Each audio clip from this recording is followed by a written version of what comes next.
कर गई है वो जुबान, या कायर हो गई है, या तवायफ बन गई है वो उस दरबार की, उस सत्ता के तख्त की, जिस सत्ता के तख्त ने इनके मुंह में और पैरों में सोने के घुंघरू बांध दिए। अदानी के समर्थन में ट्रेंड कि वो तो बहुत बड़ा देशभक्त है, ये है वो है उसके, कि कोई गोदी मीडिया और कोई देशभक्त और राष्ट्रवादी मीडिया अपने आप को कहने वाले सुधीर तिहाड़ी, राष्ट्रवादी अर्नब गोस्वामी एक बार भी नहीं पूछते I want to know Adani mister tell अस।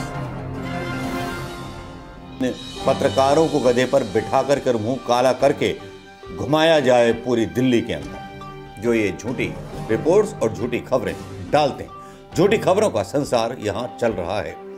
कैसे चल रहा है? ये उठाए 18,000 करोड़ रुपए एलआईसी के बर्बाद हो गए, उस पर भी सवाल अभी करने बाकी हैं। लेकिन आईएमएफ की रिपोर्ट जो झूठी बताई जाती है, गोदी मीडिया के झूठ जब सामने आते हैं तो दिल काबू में नहीं रहता, जी करता है कि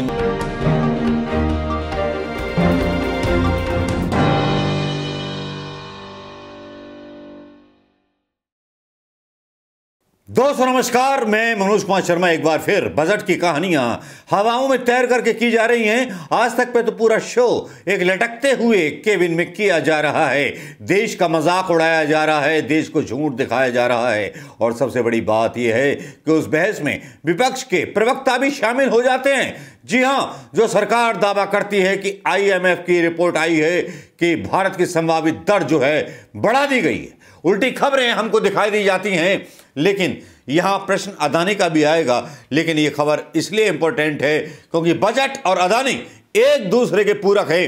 क्योंकि यहां अदानी ने जितना पीठ में छुरा घोंपा है गरीबों के, जिस तरह से बैंकों का और एलआईसी का पैसा लूटा है, 18,000 करोड़ रुपए एलआईसी के बर्बाद हो गए, उस पर भी सवाल अभी करने बाकी हैं। लेकिन आईएमएफ की रिपोर्ट जो झूठी बताई जाती है, गोदी मीडिया के झूठ जब सामने आते हैं तो दिल काबू में नहीं रहता, जी करता है कि इन पत्रकारों को गधे पर बिठा कर मुंह काला करके घुमाया जाए पूरी दिल्ली के अंदर, जो ये झूठी रिपोर्ट्स और झूठी खबरें डालते हैं।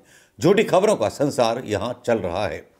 कैसे चल रहा है ये भी बताएंगे। अदानी की रिपोर्ट भी है यहां पर। आईएमएफ ने भी भारत की अर्थव्यवस्था की संभावित दर घटा दी है।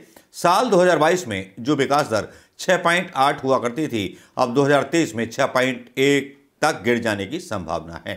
Expecting slow down in Indian economy to 6.1 in 2023 from 6.8% in 2022, IMF ने कहा है।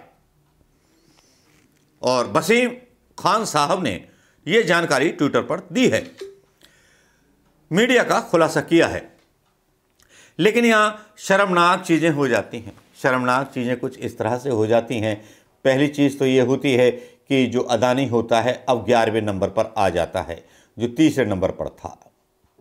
एक हाइडेनबर्ग की रिपोर्ट इतना बड़ा झटका देती है कि इनकी पूरी पोल खोल देती है, इनकी बेनामी कंपनियों की संपत्तियों के बारे में सारी चीज खोल देती है। लेकिन शर्मनाक पहलू यह है कि कोई गोदी मीडिया और कोई देशभक्त और राष्ट्रवादी मीडिया अपने आप को कहने वाले सुधीर तिहाड़ी, राष्ट्रवादी अर्नब गोस्वामी एक बार भी नहीं पूछते I want to know Adani mister tell us how has he lost 18,000 crore रुपए। किसी ने भी सवाल ना पूछा, सन्नाटा छाया हुआ था। नालायक बिके हुए गद्दार पत्रकारों के मुंह पर सिले हुए होठ थे, झुकी हुई आंखें थी, एक गुलाम की तरह एक सम्राट के आगे, जिस सम्राट के इशारे पर बहुत सारे फैसले तय हो जाते हैं। जब सारे फैसले तय हो जाते हों, सारी चीजें तय हो जाती हों, तब बेशर्मी के साथ एक जो है ट्रेंड चलने लगता है ट्विटर पर, और वो ट्रेंड होता है इंडिया आईएनसी सपोर्ट अदानी। ये पहली बार देख रहा हूं क्या किसी उद्योगपति ने इतना बड़ा घोटाला कर दिया हो और उसकी कंपनियों के शेयर आधे दाम जो है आधे रह गए हों और उसके समर्थन में सारी चीजें चलाई जा रही हों। ऐसी बेशर्मी केवल न्यू इंडिया में आप देख सकते हैं। Guys, please be conscious and aware of any fraudsters who try to spread fake info on Adani.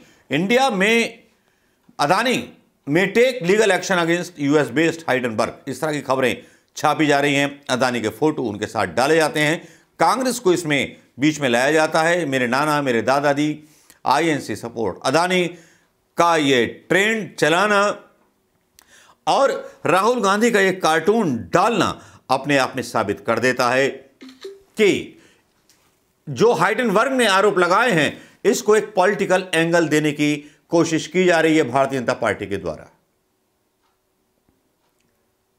क्यों की जा रही है, किस लिए की जा रही है? जबकि इतनी बड़ी चोरी हुई है, इनके खिलाफ किसी ED ID का कोई सम्मन जारी नहीं हुआ, किसी CBI ने स्वतः ज्ञान नहीं लिया, किसी सुप्रीम कोर्ट के जज ने अदानी के गरिमाण पर सवाल नहीं उठाए, अदानी की नीयत पर सवाल नहीं उठाए। क्यों नहीं उठाए? क्या कल संसद में सवाल उठाएंगे अदानी के खिलाफ? क्या सरकार अदानी के खिलाफ विपक्ष के द्वारा लगाए जाने वाले आरोपों को सुनेगी? क्या मोदी में इतना दम है? क्या मोदी के दिल में या मोदी इतने सुनने वाले हैं जो आज डायलॉगबाजी मार रहे थे कि तकरार भी हो और तकरीर भी हो तो तकरीर अदानी के ऊपर हो जाए? क्या सुनेंगे?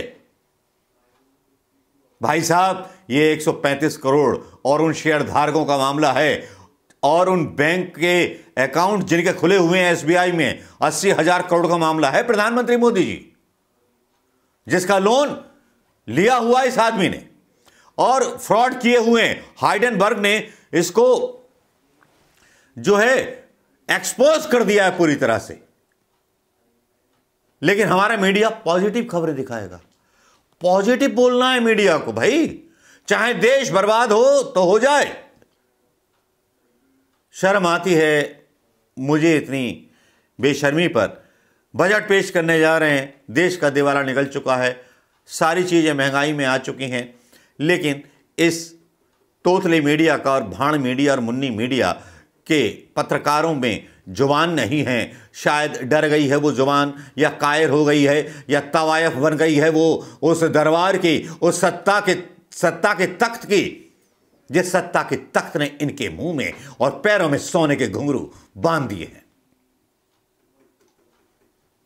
अदानी के समर्थन में ट्रेंड कि वो तो बहुत बड़ा देशभक्त है, ये है वो है, उसके खिलाफ चीन की चीजें थी, फलाना था, ढिमकाना था। ऐसे नहीं होता। हाइडेनबर्ग रिसर्च से और भी बहुत बड़े खुलासे आने शुरू हो गए हैं, जिसने हिंदुस्तान की सरकार को हिलाना शुरू कर दिया है। टॉप टैक्स पेयर का वीडियो तो आपने सुन ही लिया होगा कि जो आदमी वर्ल्ड का तीसरा सबसे अमीर आदमी था, उसका हिंदुस्तान के जो 15 लोग टैक्स पे करते हैं उनमें कहीं नाम नहीं था। प्रधानमंत्री का नाम और अदानी को सपोर्ट किसने किया? अदानी के प्लेन में घूमता कौन था? प्रधानमंत्री मोदी। अदानी के साथ दोस्ती किसकी थी? प्रधानमंत्री मोदी की। अदानी के साथ गुच्चू पुच्चू कौन करता था? प्रधानमंत्री मोदी। तब फिर जो LIC में जो घाटा हुआ है और प्रधानमंत्री ने ये शेयर खुद रखवा दिए थे, प्रधानमंत्री अपनी जेब से भरेंगे क्या, या इनके बाप का पैसा था प्रधानमंत्री के? ये जनता का पैसा था, जो जनता का पैसा अदानी को लूटने दिया गया और अदानी ने ओवर वैल्यूड कर करके अपने शेयर्स को बढ़ाया। सोच लिया होगा शेयर मार्केट तो साला हमारे हिसाब से ही चलेगा। शर्म आती है मुझे, देश की सरकार पर शर्म आती है, पत्रकारों पर शर्म आती है, ऐसे उद्योगपतियों पर जो हिंदुस्तान का पैसा लूटने में लगे हुए हैं। आप क्या सोचते हैं दोस्तों?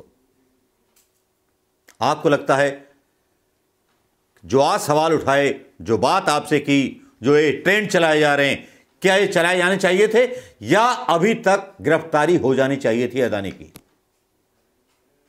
ED ID की अभी तक कोई रेड अभी तक क्यों नहीं पड़ी इतने घोटाले के बाद? मनमोहन सिंह के जमाने में तो सहारा का बड़ा ग्रुप तहस नहस कर दिया गया था एक खबर में। बात करते हैं मनमोहन सिंह की, गूंगा प्रधानमंत्री था, लेकिन ये बोलने वाला प्रधानमंत्री तो बिल्कुल निकला। ठीक है दोस्तों, आप बताइएगा कमेंट में वीडियो कैसा लगा आपको। नमस्कार, जय हिंद दोस्तों।